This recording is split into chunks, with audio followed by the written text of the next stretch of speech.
Welcome to Guarantee News. I'm your host, Garrett. As usual, if you're watching for a second, minute, entire video, thank you.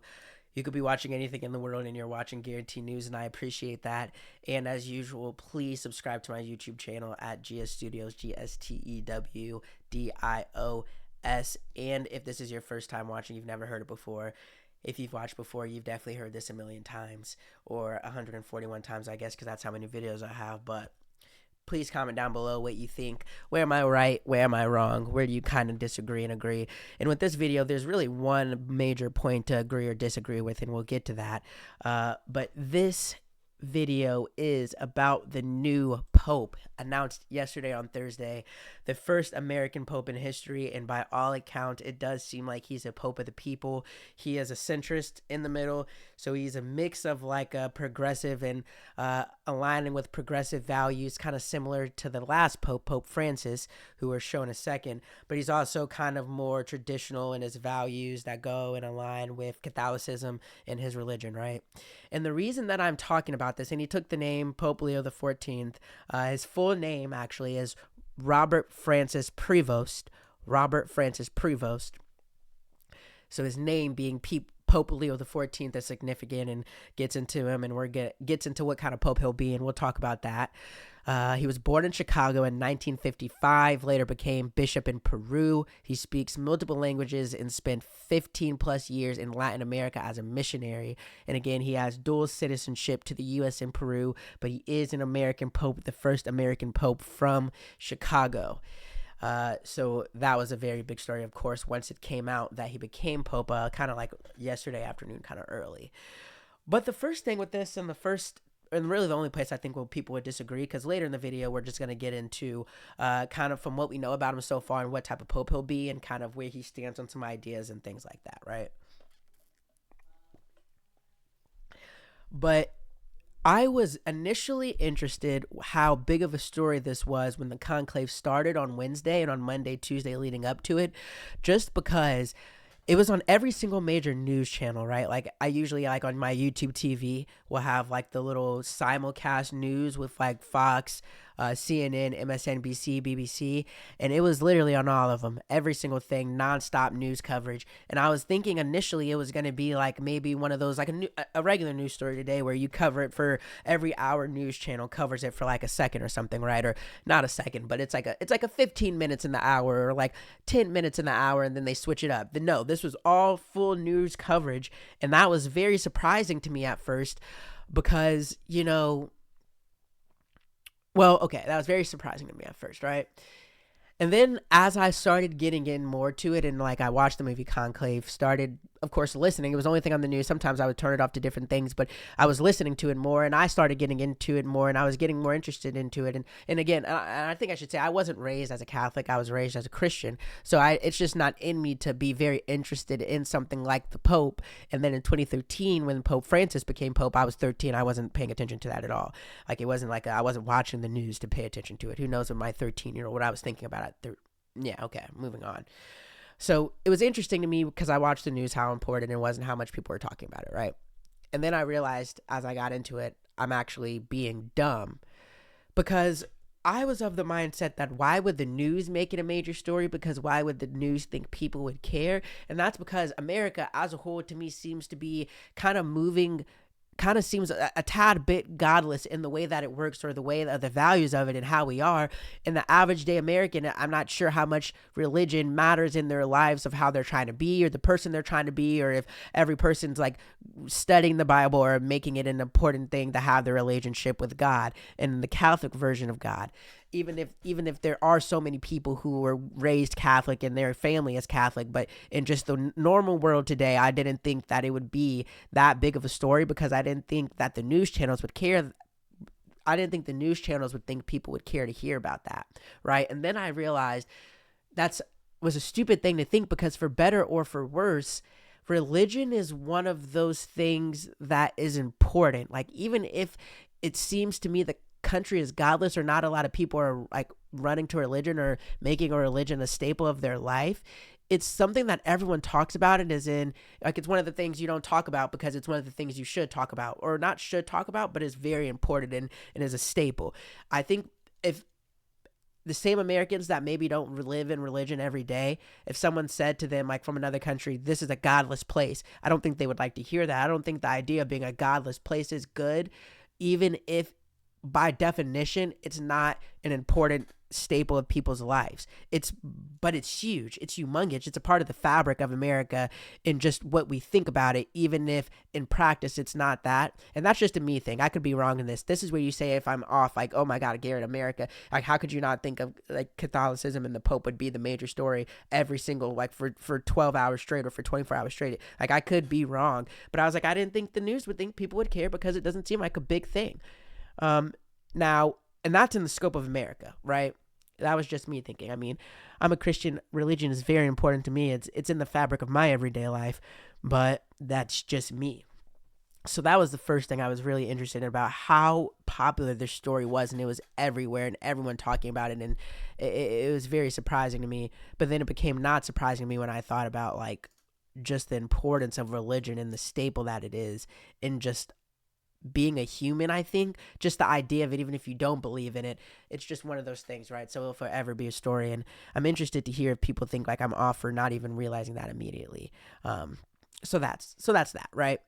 Now let's get into what type of pope he will be, and we have a Times article that we're going to go through and another article that's going to go through a couple things he's done, and we're going to get into that, right? This Times article just goes into how he feels about a couple things and where it is the same, different, blah, blah, blah from Pope Francis. And the theme is basically he is continuing on a lot of things that Pope Francis did, but he is his own pope because he is more traditional and less progressive. I think that's the theme of what you're about to see. And let's see Pope Francis. See a picture of him, just in case you had not seen him, Pope Francis, right? So let's get into the first thing, the LGBTQ plus the Catholic community, right? Basically, like I'll go to these last two things. I think these are the last, like some of the most important things with it, right? So in a report assessing his opinions regarding queer couples, the New York Times cited a 2012 statement from Leo in which he expressed dismay at the way media and pop culture expressed sympathy for beliefs and practices that are at odds with the gospel. So they're writing a report getting his opinions on same-sex couples. He basically says, I don't like how media and pop culture has a sympathy for things that go against the practices of gospel. Basically, he's saying it's not what the gospel preaches and mainstream media preaches it. Kind of getting into that conversation of me thinking maybe we're in a godless country. Again, not making a statement on that or an opinion on that, just making a thing that I'm seeing.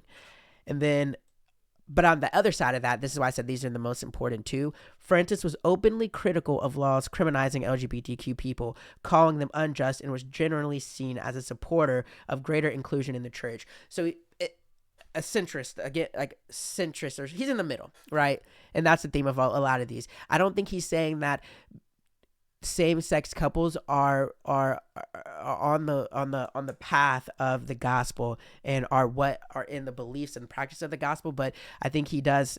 I mean, he's not hateful of the LGBTQ community. And he also, Francis, where he differs in this article, and this like gets into it a little bit, it seemed like Francis, his stance on it was, there are times on a case-by-case basis, like in marriage or matrimony, he's saying that's not a thing.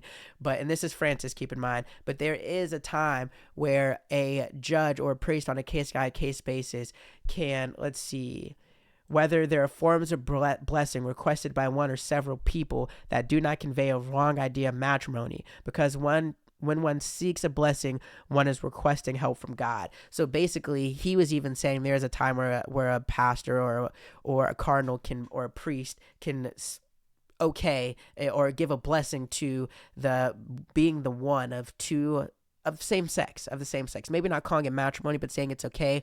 Leo seems to seem like he's more of this should only be allowed in places where it's accepted, but we have to think about the times where there's other places in the world where it's still illegal to even do this, and we can't apply this everywhere. So he's, again, more of a modern, or more of a, not modern, more, because I guess it would not be modern Francis would be more modern. It's more of a middle opinion on same-sex marriage. But I do think he believes in the idea of same-sex couples, and I don't think and clearly he doesn't think they should be criminalized, right? Okay, helping migrants. Big fan of them, it seems. His name, Leo, connects to wanting to be a fan or being a supporter of misplaced people, people that are in trouble, people in dire times. His name gets into that and will do it. Yeah. He let's see, Pope Leo's stance on migrant falls in line with that of Francis. Jesus Leon Angelis, a coordinator of a Peruvian Catholic group who personally knows Prevost, told Reuters that the new pontiff had always shown care for Venezuelan migrants in Peru. More than 1.5 million Venezuelan migrants lived in the South American country as a result of economic instability. Francis was a strong supporter of migrants, expressing his support for the community in a February letter to the U.S. bishops. The letter came after the start of President Donald Trump's second term, which has been marked by calls for mass deportation, attempts to end birthright citizenship, and undocumented immigrant registry, and other anti-immigrant policies and rhetoric. Your work in defending migrants is deeply rooted in the mission of Christ and the history of the church, Francis wrote. The legitimate regulation of migration must never undermine the essential dignity of the person. So, he's like Francis. Francis just wrote a letter. Francis, rest in peace, the original pope, basically just wrote a letter disagreeing with a lot of the things that the Trump administration is doing, apparently, or going against, maybe not openly disagreeing, but going against a lot of things the Trump administration does. And even if you're a fan of Trump administration, you can say this is fair. Mass deportation, birthright citizenship ending, undocumented immigrant registry, anti-immigrant policies and rhetoric. He's been doing that, right? So again, getting into that Pope of the people, Pope Leo and Pope Francis being similar on that. It looks like on the LGBTQ community, they're kind of like this, with Leo or Francis being a little bit more progressive and Leo being a little bit more traditional.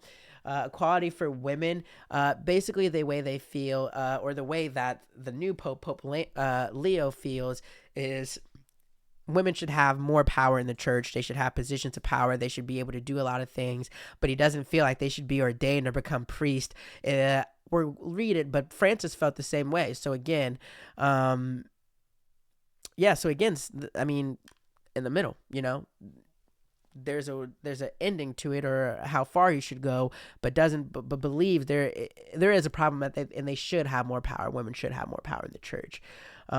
Leo has been firm in his stance against the ordainment of women, falling in line with Francis' opinion, so they shouldn't be becoming priests or cardinals. Something that needs to be said also is that ordaining women, and there's been some women that have said this, interestingly enough, clericalizing, I know I said that wrong, women, doesn't necessarily solve a problem. It might make a problem, he said in October 23 during the Synod of, I'll say that wrong as well.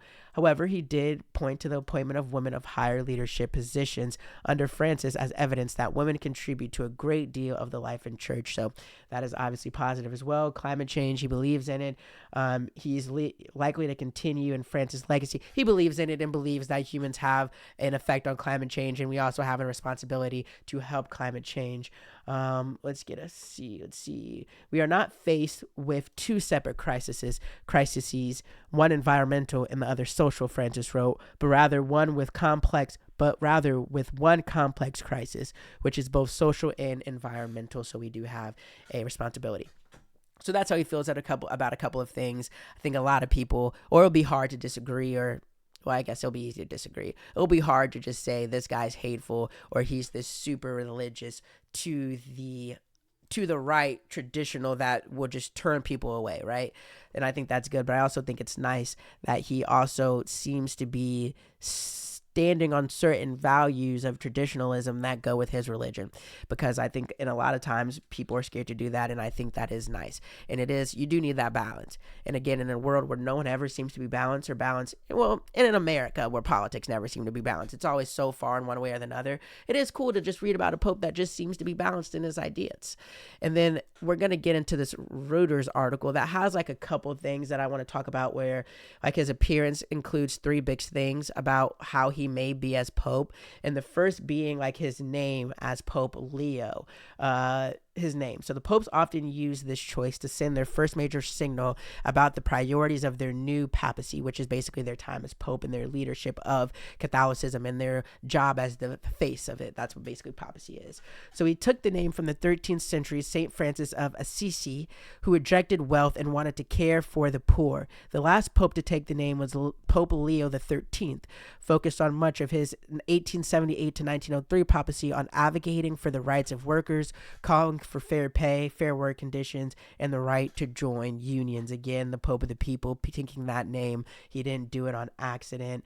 By picking the name Leo the 14th, he shows he is committed to the social teaching of the church, said Reverend Thomas Rees, a Jesuit commentator who follows the papacy closer, right?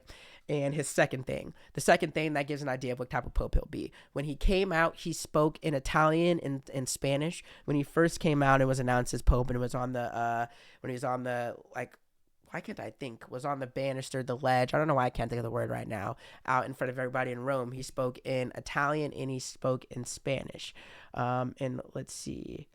Yep. Which is a clear emphasis on the need for peace, something Francis often focused on. None of his speech to the crowd gathered in St. Peter's Square was in English, but rather Italian, the language of the papacy. In a brief foray into Spanish to greet his former community in Peru, he did not mention the U.S. And this is something that I liked or was interesting to me, because I'm almost 1,000% sure he is very proud and talks about his American heritage. I haven't looked into him a lot, but I also like the idea of him not even mentioning America, because he's staying with the papacy. He's staying with what's right for Catholicism, because I didn't know that Italian, and again, I might be an idiot of this, was the language of like Catholicism. It's the language that they use there on day to day in the Vatican. And him choosing to use that language of Italian is staying with his traditional beliefs, his traditional values, and how much it means for him to be in the middle and stay with the values of his religion, but also have an idea of the way the world is today and how the worldview changes over time, and that is a need for that, of course. But that ever-caring character traditionalism is, I think, kind of interesting and cool, and you have to have respect for it. So yeah, that's the second one. And then the third one being what he chose to wear, basically, and you see this right here. I think he's decked out. We'll get into it a little bit. Let's see. His third clue was his choice of attire. Unlike Francis, who spurned all the trappings of the papacy, including on the first day he was elected, which basically mean he didn't wear anything, Pope Francis, when he became pope, spurned basically took away all the fanciness of being the pope. He just wore like his simple white robes, and that's getting into his progressiveness. And this is Francis getting into his progressiveness, how much he's for the people, how much he doesn't want to be thought of as this major figure. I am a pope, I am a religious figure, I am someone that is for the people. Do not want a lot of attention, do not want to be thought in this like way, right? Whereas Pope Leo, who is also a pope of the people, all those things, but he's more traditional. He comes out decked in, let's see what they say. I think they say it. Leo wore a traditional red papal garment over his white cassock. Sorry if I'm pronouncing that wrong, but that's basically, again, traditional, kind of more strict values to what I am, what my job is here, and sticking close to my religion of Catholicism, which is, again, something that I respect. So it seems like he's going to be a good pope. It seems like he's going to be a pope that stands close to the teachings of the Catholic religion, but also he's going to be a pope that, is not getting into it to where, religion can start to be, some people can be so strict or traditional that it becomes hateful and makes people run from it, which is the conversation of, you can make an argument of how maybe it became a godless country, if you want to call it that. That's your own opinion on that. But just, he doesn't seem like he's going to be that strict, that to the book, that, and not even to the book, because everything can be interpreted. But I like the fact that he's in the middle. I like the fact that he's not so progressive that it becomes like you're not even believing in which you're standing on your values, but he's so strict to the point where you're just using religion as a way to be maybe hateful and too not good and not worldviewish and not smart in the way of being able to see different things. So he seems like he's going to be a really good pope. I was interested in this week of seeing everything about it. Yeah, that's all I have with this. Thanks for watching. Peace. Have a good day. Have a good day. Be safe. All of those good things and blessings to you and your family.